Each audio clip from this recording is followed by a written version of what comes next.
네, 안녕하십니까. 중개사법 강의하는 김상진입니다. 반갑습니다. 네, 자, 이제 제 4장으로 갑니다. 제 4장의 중개업의 이제 경영으로 갑니다.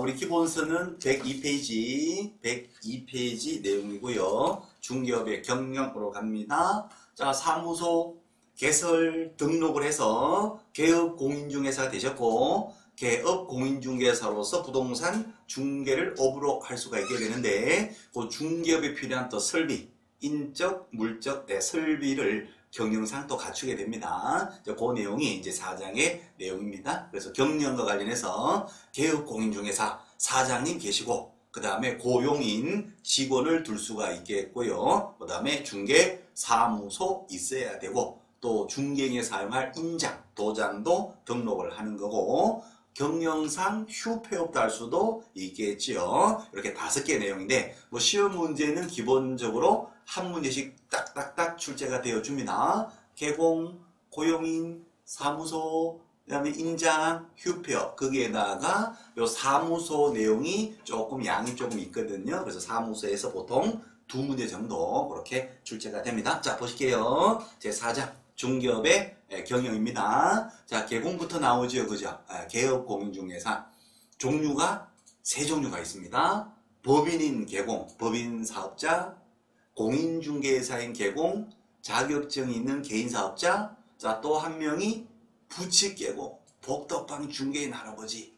자격증 제도가 도입되기 이전부터 자격증 없이도 막 등록이 되던 시절, 자격증 없이 등록하시고 개업 공인중개사 대신 1985년도 1회 시험 이전부터 하시던 분들이셔요. 그래서 이분도 개업 공인중개사에 포함시키는 거죠. 그래서 개공의 종류가 자격증 가지고 신규 등록하신 법인인 개공, 그 다음에 공인중개사인 개공, 그리고 예전부터 하시던 부칙 개공, 부칙 규정에다가 부칙에다가 본칙이 아니라 부칙에다가 규정하고 있어서 이분을 부칙 개공 이렇게 얘기합니다. 자, 3종류인데, 자, 지역적 범위 다 전국이에요. 법인도 전국, 공인중개사 개공도 전국. 전국 국가 자격증을 가지고 있으니까 업무 지역 전국. 자, 부칙 개공은 자격증이 없으신 분요.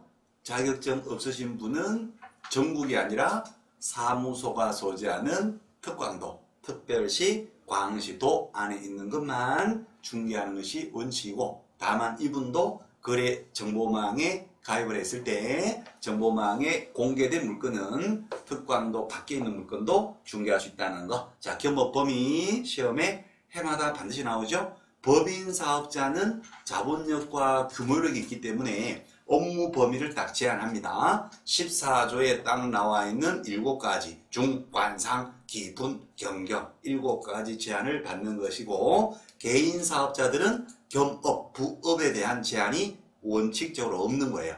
그래서 중개업을 하시면서 뭐라도 같이 할 수 있는데, 다만 부칙 개공, 복덕방 중개인은 자격증이 없다는 이유로 경매, 공매, 알선 대리할 수가 없습니다. 경공매, 알선 대리 빼고 나면 개인 사업자들은 뭐라도 할 수가 있더라. 다만 법인은 14조에 규정된 업무만을 영위할 목적으로 등록을 했으니까 등록된 법인 사업자는 14조만 한다는 거. 자, 바로 밑에 줄에 중개대상물 물건은 다 동일합니다. 종별 가리지 않고 토지, 건물, 임목, 광업재단, 공장재단 명인 방법, 물건은 다 동일하더라. 자, 바로 밑에 칸에 가시면 14조 업무가 나오는데, 요 14조는 시험에 100% 반드시 나오는 거예요. 이건 무조건 나오는 거예요. 이게 시험에 안 나왔다 그러면 이상원생이 민법 강의하고 정답생이 공법 강의하게 돼요. 이거 시험 무조건 나오게 돼 있어요. 네, 그렇습니다. 중, 스님의 관상, 얼굴을 보니까 기분이 경격, 가볍게 좋아진다는 거. 중개업은 본업이고, 그 다음에 관리 대행, 주택상 같은 부동산의 임대 관리 등 관리를 대행하는 것이고, 이용개발 건행하는 상담 컨설팅 할 수가 있는 것이고, 기타 중개업의 부서는 각종 용역업에 알선을 할 수가 있다는 거. 중개했더니 부수적으로 이사 도배를 한대요. 이사 도배 업체를 직접 한다는 것이 아니라 알선 소개할 수 있다는 거. 알선. 자, 그 다음에 분양대 주택하고 상가 건물에 대한 분양을 대행할 수가 있는 것이고, 자, 그 다음에 경영 기법 정보 제공. 다른 개업 공인중개사를 대상으로 경영 컨설팅, 경영 기법 정보 제공할 수 있을 것이고, 그 다음에 경매, 공매, 알선 대리를 할 수가 있습니다. 중관상기 분경경 중개업 관리대행 상가 기타 용역업의 알선 분양대행 주택상가 분양대행 경영기법 정보 제공 경매, 공매, 알선 대리 요 7가지 럭키 세븐 요것만 법인에서 할 수 있다는 거. 자, 개인 사업자들도 겸업 제한이 없기 때문에 원칙적으로 14조업무를 다 합니다. 거기에다가 여러 가지 능력껏 다 할 수가 있는 것인데, 다만 부칙 개공 한 명은 14조 중에서 경매, 공매, 알선 대리 하나를 할 수 없다는 거. 자, 여기까지가 이제 개공에 관련된 내용이고요. 자, 그 다음에 이제 고용인으로 갑니다. 직원 이야기. 직원 종류 몇 종류? 2종류. 남자 직원, 여자 직원 아니고요. 자격증이 있습니다. 소속 공인중개사. 자격증이 없습니다. 중개보조원업. 자격증 있는 소속 공인중개사는 계약서를 씁니다. 자격증이 없는 보조는 계약서 안 씁니다. 자, 사장님이 직원 고용하면 뭐한다? 고용 신고하는 거예요. 언제까지 합니다? 직원이 업무를 개시하기 전까지 고용 신고하는 것이고, 직원이 일을 제대로 하지 않아서 열받아서 잘라버렸어요. 그러면 종료 신고를 해야 되는데, 종료된 날로부터 10일 열받아 잘랐으니까 열흘 내에 종료 신고를 해야 한다는 거. 그렇습니다. 자, 그 다음에 이제 그 밑에 개업 공인중개사의 고용 책임이 있어요. 요거 뭐냐 하면, 직원이 중개업무 하다가 중개 사고를 했어요. 직원만 책임질까요? 고용한 사장님도 같이 책임질까요? 사장님도 같이 책임지는 거예요. 직원 고용하고 끝나는 것이 아니라 고용상의 책임을 집니다.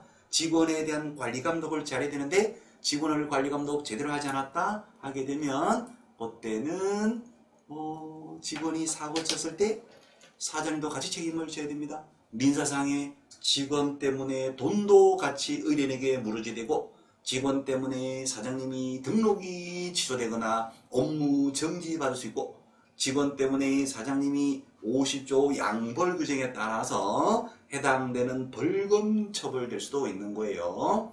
자, 직원이 만약에 거짓행위했다 1년 1천, 1년 1천으로 처벌된다면 사장님도 여기에 해당되는 벌금 1,000만 원 이하의 벌금형의 대상이 된다는 거예요. 자, 그래서 직원이 징역을 먹었다, 사장님 여기에 해당되는 1,000만 원의 벌금. 직원이 벌금 먹었다 1년 1천일 때 사장님도 1,000만 원 이하의 벌금. 직원이 3년 3천을 했다 그랬을 때 사장님이 직원이 3년 이하 징역 먹어도 3천만 원의 벌금, 직원이 3천만 원의 벌금 먹어도 사장님 3천만 원의 벌금. 자, 이것을 50조에서 양쪽 다 형사처벌한다 해서 50조를 양벌 규제를 하고요. 이 양벌 규정에 따라서 양쪽 다 책임되는 그 벌금은 형사상으로 벌금 먹으면 전과자가 됩니다. 전과자가. 자, 그래서 전과자가 직원 때문에 전과가 생겼어요. 사장님 열받지요. 그러면 어떻게 하느냐? 사장님은 그 직원을 가만 안 놔두겠죠. 그래서 벌금만큼은 무엇이 있다? 50조 단서 규정에 따라서 면책 규정이 있어요. 직원에 대해서 지도 감독을 다 했다면 사장님은 벌금 먹지 않는다. 중요합니다. 면책 규정이 있는 것은 오로지 뭐밖에 없다? 벌금만 면책 규정이 있다는 거. 자, 그 다음에 이제 사무소로 갑니다. 자, 사무소를요, 설치도 하고 이전도 할 수 있는데, 자, 사무소 설치는 1등록 1사무소 원칙에 따라서 사무소 하나만 두는 거예요. 사무소 어디다 둬야 될까요? 그렇죠. 길목 좋은 데다가 사무소 돼야 되겠죠. 오케이. 그래서 사무소를 법에 따라서 건축물 대장 있는 적법한 건물에다가 사무소 확보해서 등록을 해서 설치하는 거예요. 그죠? 자, 동그라미 1번 명칭. 사무소 명칭은 딱 두 가지입니다. 공인중개사 사무소 아니면 부동산 중개 이렇게 명칭은 딱 두 가지라는 것인데 가로 열고 부칙상 개공은 어떤 명칭을 쓸 수 없다. 공인중개사 사무소 이런 말을 쓸 수가 없다는 거 그렇습니다. 왜 못 쓸까요? 자격증이 없으니까 공인중개사 이 말을 쓸 수가 없는 거지요. 자, 동그라미 2번 광고할 때 광고 실명제 광고에는 이름을 쓰는 거고 또 이제 사무소에 간판 있죠. 옥의 광고물로서 간판을 설치할 때에도 간판에도 이름을 쓰도록 되어 있습니다. 간판 실명제 그 다음에 광고 실명제 실명을 명시해야 된다는 거. 자, 동그라미 3번 사무소 내부 벽에 거는 거 있어요. 등짝보소 등짝보쇼 네 가지. 내 등 뒤에 보세요. 내 등 뒤에 다 붙여놨어요. 등록증 벽에 걸어야 됩니다. 자격증 벽에 걸고요. 그 다음에 보험 들었다는 보증증서 벽에 거는 거고 수수료 한도표가 있어요. 복비 한도표도 벽에 거는 거예요. 요거 걸지 않으면 100만 원 이하의 과태료. 자, 여기까지 사무소 설치까지 여기까지 일단 하고요. 조금만 끊었다가 사무소 이전부터 또 보겠습니다. 오케이. 이따 배워요. 제발. 공인중개사 합격 메가랜드 합격 강사력으로 합격